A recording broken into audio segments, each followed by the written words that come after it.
Les parents intérieurs, Carl Gustav Jung. Dans son livre Psychologie de l'inconscient, Carl Gustav Jung écrit : La thérapie ne commence qu'à partir du moment où le malade se rend compte que ce ne sont pas son père et sa mère qui lui barrent la route, mais que c'est lui-même, c'est-à-dire une partie inconsciente de sa personnalité qui prolonge et perpétue le rôle du père et de la mère. Nous allons aujourd'hui développer cette phrase centrale en analyse jungienne afin que vous puissiez comprendre à quel point elle est importante et puis comment, une fois qu'on a compris ça, on va pouvoir faire évoluer nos parents intérieurs afin qu'ils correspondent à notre niveau de maturité et à notre désir de progression. L'importance des parents dans la construction du moi. N'allez pas creuser du côté de mes parents, ils n'y sont pour rien. Alors il arrive souvent en début d'analyse que les personnes m'avouent « j'ai un a priori vis-à-vis de la psychanalyse et une certaine méfiance, donc si vous cherchez du côté de mes parents pour m'expliquer mes difficultés, ça va pas me plaire car je respecte beaucoup mes parents. Donc n'allez pas chercher du côté de mes parents, ils n'y sont pour rien ». En effet, l'analysant vient en analyse avec une attitude et une démarche qui est proprement ambivalente. Et c'est normal car l'ambivalence est présente dans chacune de nos démarches et encore plus dans nos tentatives d'aller mieux. Alors l'ambivalence, qu'est-ce que c'est ?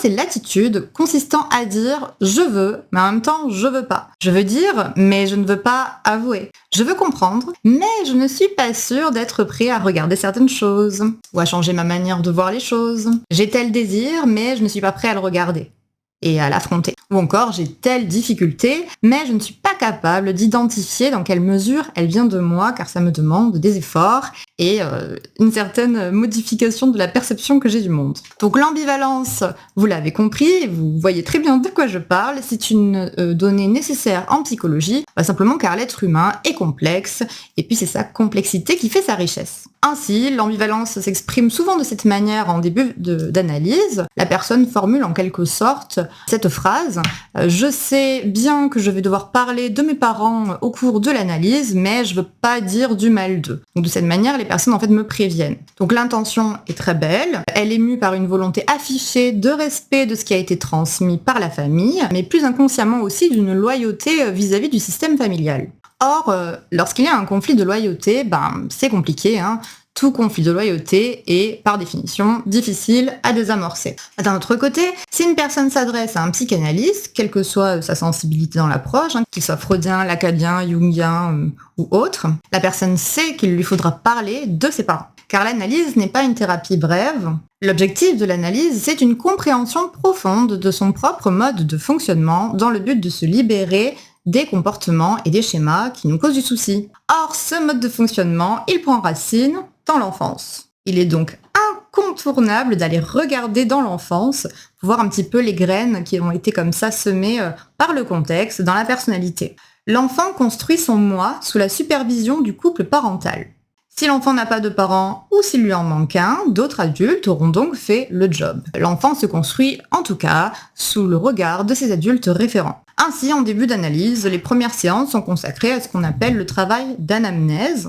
L'anamnèse, c'est la phase où la personne va raconter son histoire à l'analyste, puisqu'ils ne se connaissent pas. Ainsi, l'analyste va pouvoir entrer dans son univers et donc découvrir son petit monde, puisque chaque personne est un monde en soi. À ce stade, l'analyste ne dirige pas beaucoup la séance. Il écoute, il s'imprègne, il commence à faire des liens. En quelque sorte, il va découvrir la carte de la personne, mais comme dit l'expression, la carte ne fait pas le territoire. La carte, c'est donc le discours de la personne, son histoire, avec le sens qu'elle donne à son histoire. Donc c'est sa manière à elle de se raconter et d'organiser le sens des événements et leur imbrication, des événements qui l'ont construit. Donc si à ce moment-là, les parents ne sont pas évoqués, si l'analysant a du mal à s'ouvrir sur ces sujets-là, que ce soit par gêne, par respect, par loyauté ou quel que soit l'a priori qui l'en empêche, il va falloir pour l'analyste attendre le bon moment pour y revenir en douceur au fil des séances et puis aller chercher les infos qu'il discerne déjà dans les silences. Pour l'analyse, c'est important de comprendre le rôle des parents, ou bien des adultes qui se sont substitués aux parents et qui ont donc rempli les fonctions parentales. Ça lui permet de comprendre dans quel environnement l'analysant a grandi, dans quel environnement il s'est épanoui et il s'est construit. Ce terme « je me suis construit », on s'est construit, n'est pas du tout anodin et il est vraiment très riche de sens. Donc il s'agit de voir de quelle manière la personne a reçu de l'amour, de l'attention, du soutien, quel cadre il a reçu, où sont éventuellement des lacunes dans son éducation, et puis quel genre de parents il a eu, quels sont leurs rapports et quels sont les sentiments qu'il peut éprouver pour eux.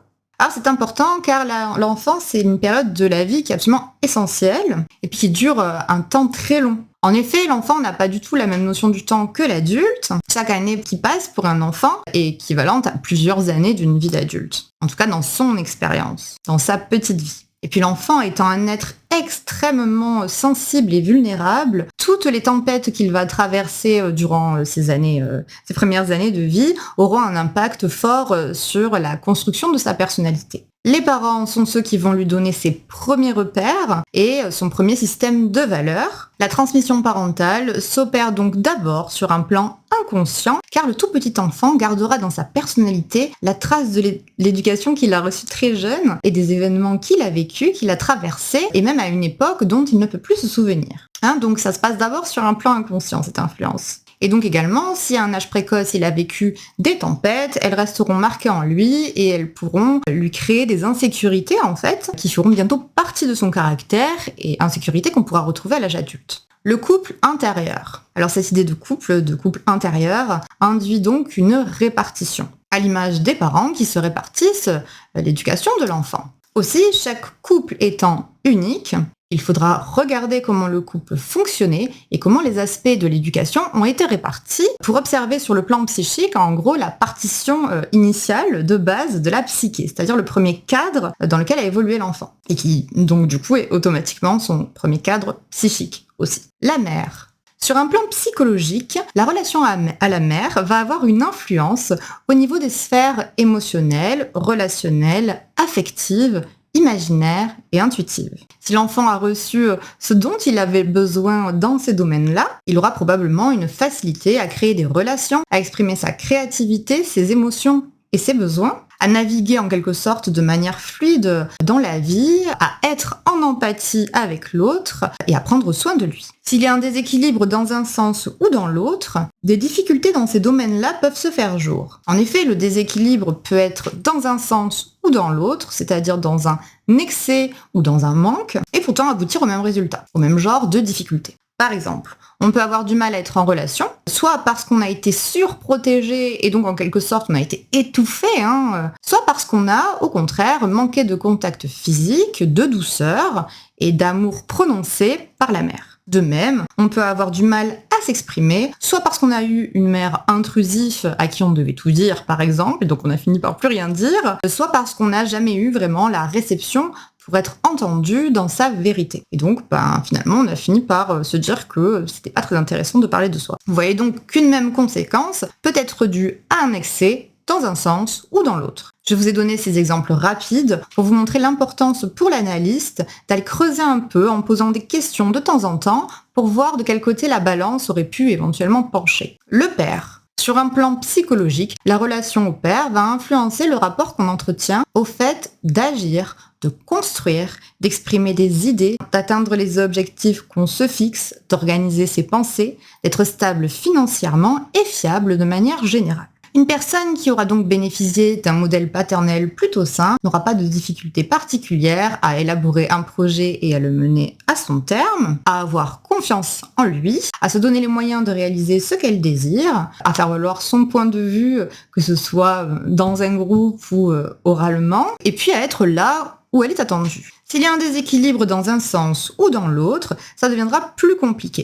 Encore une fois, que le déséquilibre soit dans l'excès ou dans le manque, le résultat peut être le même, d'où l'importance de creuser et de ne pas en rester à l'apparence du problème. Par exemple, un adulte peut avoir du mal à terminer une tâche qu'il commence, soit parce que le père lui-même n'a jamais réussi à vraiment se donner les moyens de ses ambitions, soit au contraire parce que le père était un bourreau de travail extrêmement acharné et dur, et que son enfant a vraiment imprimé le fait qu'il n'avait pas du tout envie de lui ressembler. Ou encore, deuxième exemple, quelqu'un qui aurait eu une image paternelle peu fiable, et peu digne de confiance et pas constante et présente et solide, on va dire, pourra soit devenir quelqu'un de pas fiable du tout, soit au contraire devenir une personne extrêmement droite et disciplinée. Et donc il se sera construit par opposition quelque part. Maintenant que vous avez compris le principe, vous imaginez mieux à quel point l'analyse du couple parental est importante pour aller observer ce qu'ils ont transmis à leur enfant et comment ça a pu continuer à exister dans sa psyché,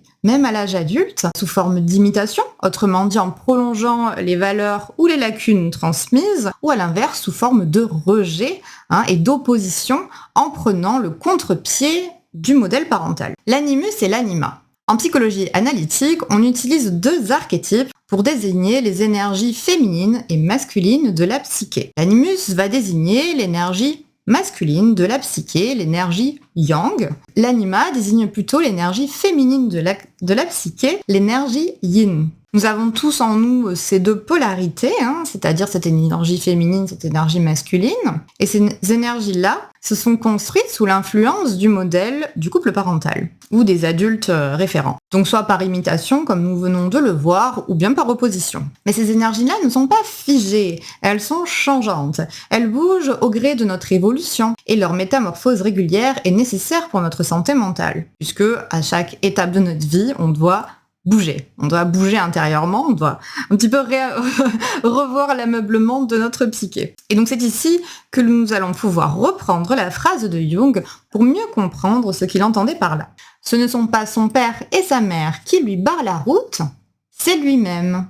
Donc je cite à nouveau la phrase de Jung afin qu'on puisse maintenant l'analyser. La thérapie ne commence qu'à partir du moment où le malade se rend compte que ce ne sont pas son père et sa mère qui lui barrent la route, mais que c'est lui-même, c'est-à-dire une partie inconsciente de sa personnalité, qui prolonge et perpétue le rôle du père et de la mère. Alors certains, en lisant cette phrase, ont pu se dire « Avec les parents que j'ai eus, j'aimerais bien voir ce que Jung aurait dit ». Alors, que vous ayez eu des parents distants, absents, durs, voire maltraitants, ou au contraire absolument aimant et idéal selon votre jugement, Jung ne dirait pas autre chose. Ce qui est à entendre dans cette phrase, c'est vraiment l'essence du travail en début d'analyse jungienne. Une fois qu'on a un bon aperçu du lien qui unissait l'analysant avec son père et avec sa mère dans la première partie de sa vie, une fois qu'on a un petit peu vu si dans ses comportements et dans chacun des domaines de sa vie, professionnel, relationnel, sentimental, amical, etc.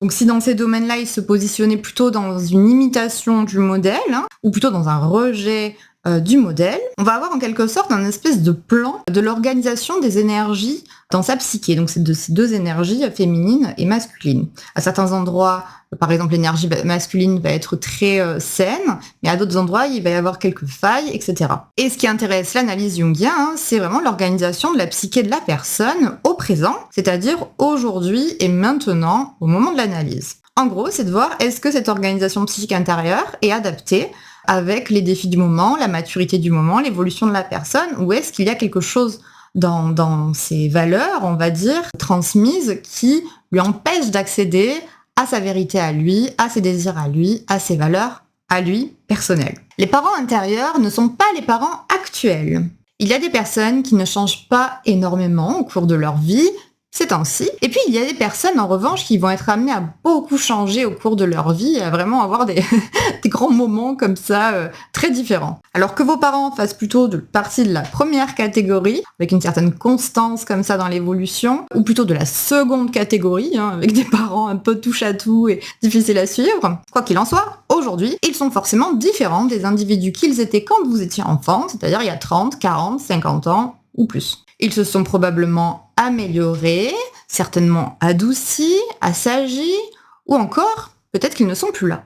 Et pourtant, les contraintes qu'ils ont posées il y a 30, 40, 50 ans lorsque vous étiez enfant, et qui ont formé votre cadre éducatif, continuent de vous influencer, alors même que ce cadre en question n'existe plus depuis des dizaines d'années. Alors pourquoi ça continue à vous influencer alors que même ont changé, ils ne sont plus vraiment comme ça, ils ont évolué depuis? Eh bien parce que vos parents antérieurs sont assez différents de vos parents actuels. Vos parents antérieurs sont les parents qui vous ont accompagné lors de votre croissance, lors de votre première partie de vie. Et donc les parents antérieurs sont des concepts en gros psychiques et qui sont comme figés à une époque lointaine, à une époque où vous étiez dépendant d'eux et soumis à leurs lois et où vous étiez dans un besoin de cadre. Vos parents ont changé, mais vos parents intérieurs existent toujours et ils sont toujours là. Alors pourquoi, me direz-vous, certains, quand ils font une analyse, ont besoin de régler leur compte avec leurs parents?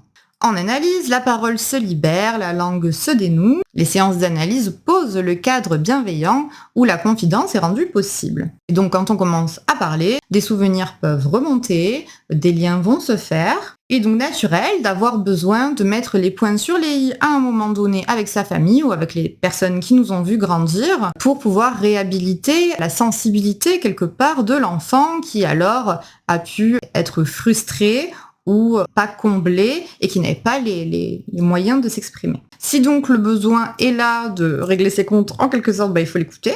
Il ne s'agit pas de fustiger ses parents, il s'agit de faire valoir les droits de l'enfant intérieur, en fait, de dire en fait finalement moi, c'est pas comme ça que j'ai envie de fonctionner. Et sur le plan psychologique, il n'y a aucune prescription.